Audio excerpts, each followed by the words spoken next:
안녕하십니까. 수각정사입니다.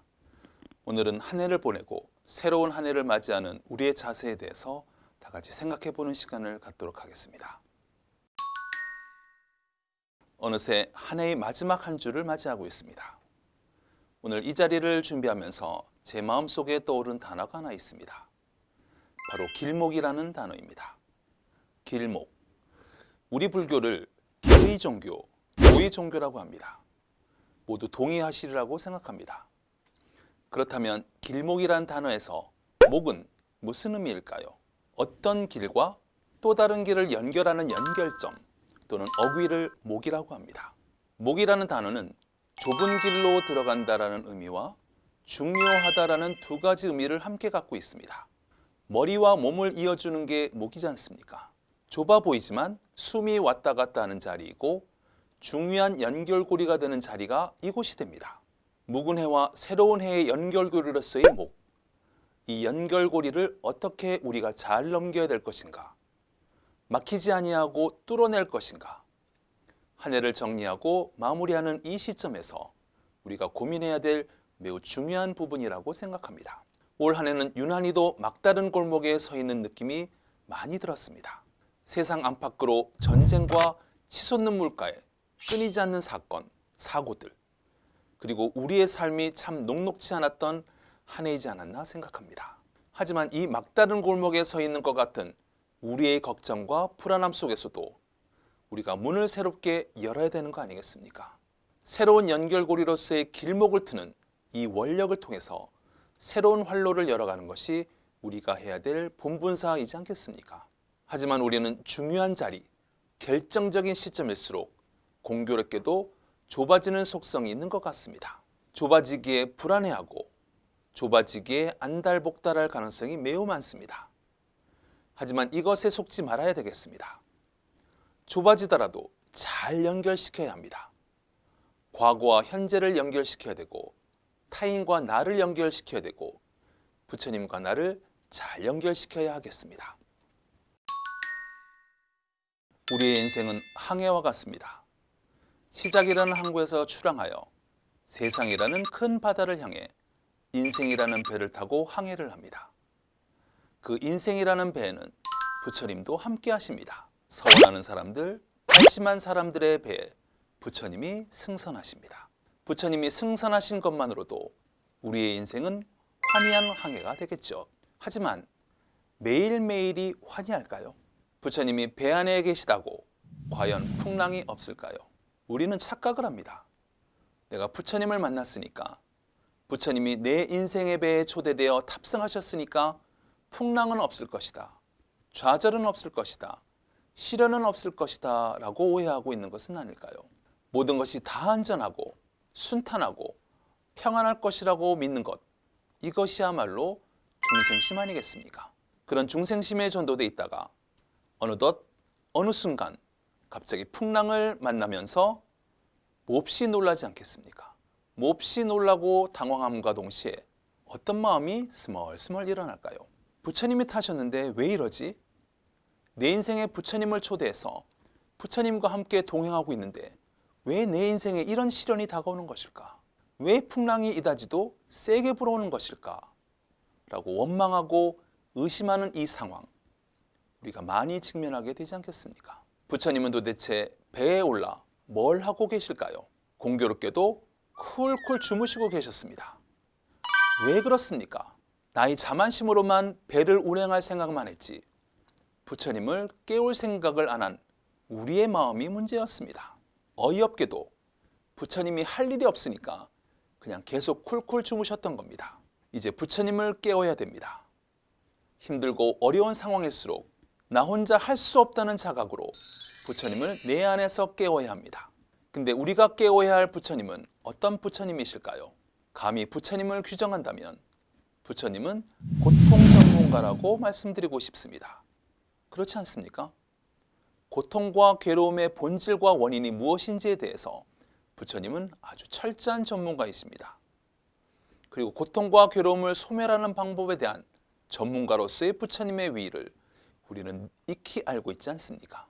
부처님이야말로 이 시대에, 이 시점에 우리가 진짜 필요로 하는 전문가라고 생각합니다.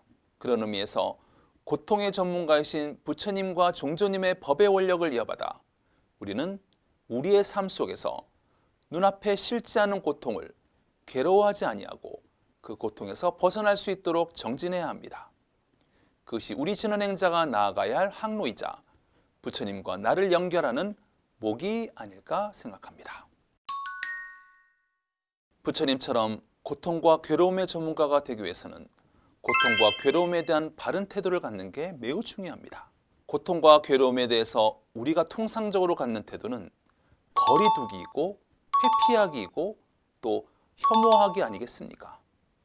아이러니하게도 고통에 대한 잘못된 태도를 갖다 보니 고통을 비난하는 상황이 벌어집니다.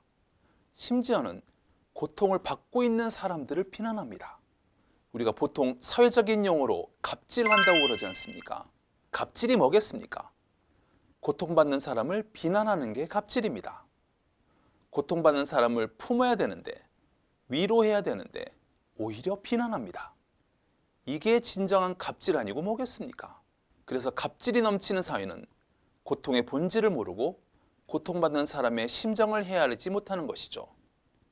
이것이야말로 우리가 고통에 대한 그릇된 태도를 갖고 있기 때문에 고통과 괴로움의 해결점조차도 제대로 인식 못하는 그런 상황에 우리가 처해 있는 것이 아니겠습니까?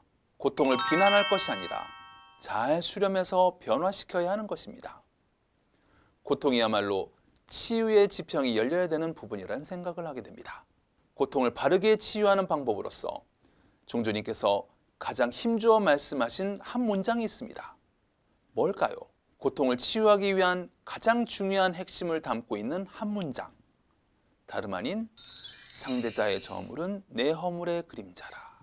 상대의 고통을 공감하지 못하고 인식하지 못한다면 과연 나는 내 고통과 괴로움으로부터 해탈할 수 있겠습니까? 행복과 고통에 있어서 우리가 가장 조심해야 될 것들은 아마 조급함일 것 같습니다. 빨리 행복하고자 하는 조급함, 빨리 고통으로부터 벗어나야 되겠다는 조급함, 지금 당장 이런 의식들, 더 빨리 가려다가 오히려 더 늦어지는 우를 범할 수 있다는 것. 그래서 우리가 심사숙고해야 될 부분이라는 생각을 하게 됩니다. 시간 앞에 우리가 여유를 갖지 아니하고 또 냉정하지 않았을 때는 고통의 실체, 행복의 실체가 제대로 드러날 수 없는 것입니다. 인생의 퍼즐을 맞추는데 녹록지 않은 시간이 드는 것은 당연한 이치 아니겠습니까? 다사다난했던 한 해를 마무리하면서 감히 말씀드리고자 합니다. 우리가 겪고 있는 많은 고통과 괴로움, 그것이 제대로 드러날 때까지 기다리도록 합시다. 퍼즐이 다 맞춰질 때까지 여유한 마음으로 기다려야 되는 거 아니겠습니까? 손 놓고 기다리자는 게 아닙니다. 진리의 말씀을 쫓아 진리의 실천을 도모하면서 기다리자는 겁니다. 그래도 늦지 않다는 겁니다. 이게 우리 부처님께서 우리에게 주시는 고통에 대한, 괴로움에 대한 치유의 가장 기본적인 첫 단추가 되어야 하지 않겠나 싶습니다. 우리 선지식들께서 뭐라고 말씀하셨습니까? 다 내 법으로 받아들여라. 이게 무슨 말씀이시겠습니까? 마땅히 감수하고 감당해내는 것을 말합니다. 내가 겪고 있고 겪어내야 할 고통을 잘 관리하는 이 마음가짐, 그리고 그것을 내 법으로 받아들여 잘 실천하는 것이 아닐까라는 생각을 합니다. 깨쳐 참여하고 고쳐 실천하라. 진각성전 회당대종사의 이 말씀이야말로 저문은 올 한 해 우리의 실천 강령이자 다가오는 내년의 실천 강령이며 우리의 변치 않는 종지의 말씀 아니겠습니까?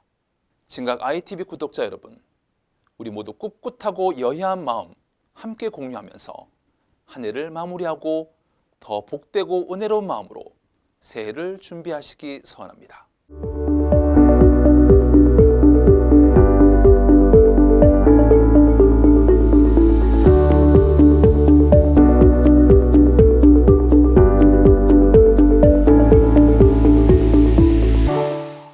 총 17편에 걸친 교존의 정석 수각정사편을 지금까지 시청해 주셔서 감사합니다.